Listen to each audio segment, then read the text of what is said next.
এখানে মোৎসার্ট আছে, কিন্তু এইবার কিন্তু এই মোৎসার্ট কিন্তু আর সাদা বরফের দেশটা দেখতে পাবে না তুমি, একদম আমাদের দেশের, একদম আমাদের রাধাকৃষ্ণ, একেবারে সে আইকনিক প্রেম, আমাদের দেশ, উত্তাপের দেশ, সমস্ত কিছু দেখতে পাবে, শুনতে পাবে।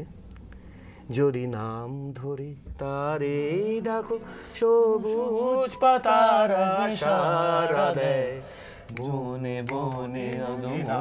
ঝরে কেন দানা নলে ভরে যায়, যদি নাম ধরে তারে ডাকি।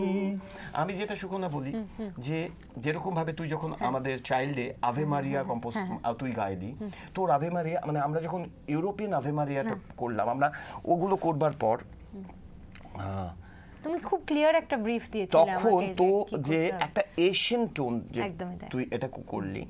যেটা মানুষের ভালো লাগলো, সেটা হচ্ছে আমাদের দেশের মতো করে কি করে একটা অ্যান্টিবায়োটিক পৃথিবীর কোথাও তৈরি হবে, কিন্তু আমার দেশে মাছ ঠাছ খায় মানুষ, মাছ ঠাছ খেয়ে থাকে এই শরীর আলাদা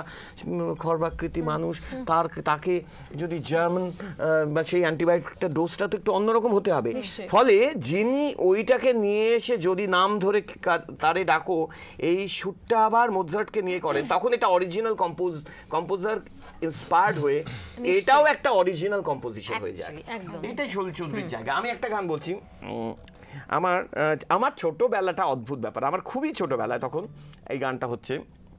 ওই আমায় প্রশ্ন করে নীল ধ্রুব তারা, আর এই গানটা আমি বোধহয় অন্য জায়গায়ও বলেছি, তবে তাতেও কোনো দোষ নেই, বারবার বললে পরে এই জিনিসটা। আমাদের বাড়িতে মানে আমার বাড়িতে হওয়া মানে হচ্ছে টালিগঞ্জ চণ্ডীতলার একটা বাড়িতে হওয়া মানে কিন্তু জনগণ মানে সমস্ত জায়গায় এটা হয়েছে। আমাদের বাড়িতে অ্যান্থম, আমাদের একটা গান অ্যান্থম ছিল, সলিল চৌধুরী গান।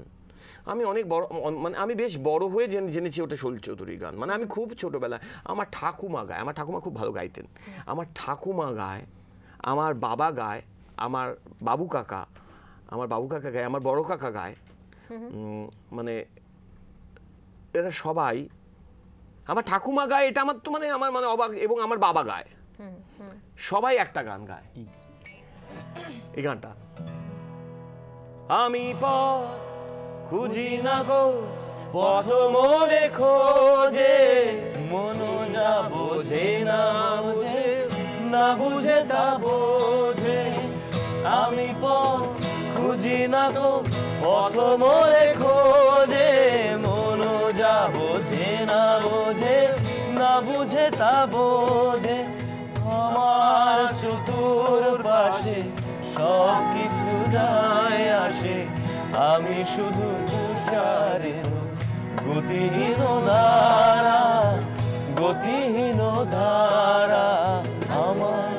প্রশ্ন করে নীল ধ্রুব তারা, কতকাল আমি রব দিশাহারা, রব দিশাহারা, জবাব কিছুই তার দিতে পারি নাই, শুধু পথ খুঁজে কেটে গেল এ জীবন সারা, এ জীবন সারা, কहीं दूर जब दिन ढल जाए, साँझ की दुल्हन बदन चुराए, चुपके से आए। অদ্ভুত ভাবে আজকে এই যে একটা গান থেকে আরেকটা গানে চলে যেতে পারা, এবং আমি বলছি সুরের মধ্যে ইনহেরেন্টলি হিন্দি শব্দকে অ্যাডাপ্ট করে নিতে পারার ক্ষমতা ছিল, এবং আমাদের কখনো মনে হলো না কেন কিন্তু যে এই গানটার যে কথা আর এই গানটা কোনটা গুরু হয়ে গেল কোনটা লঘু হয়ে গেল মনে হলো না। মন একেবারেই নয়। এবং আমার আজকে একটা অদ্ভুত অভিজ্ঞতা হচ্ছে এখানে দেবুদার সঙ্গে বসে বসে কথা বলতে বলতে, যে আমি আমার এক অন্য সলিল চৌধুরীর সঙ্গে দেখা হচ্ছে। আসলে আমার ছোট বৃত্তের মধ্যে তো অত বড় মানুষকে ধরাতে পারি না, এখনও পারবো না, কিন্তু তবু কোথাও একটা যোগসূত্র তৈরি করছেন দেবুদা। আমি একজন তার প্রেমে, তার বিশ্বাসে, তার লড়াইয়ে সব জায়গায় অন্য মাত্রার এক সলিল চৌধুরীকে পাচ্ছি, সব সময় যে চোখের ওপর চোখ রেখে বলতে পারে কথা, সুর, গান। একটা ছোট্ট বিরতি, ফিরবো আবার।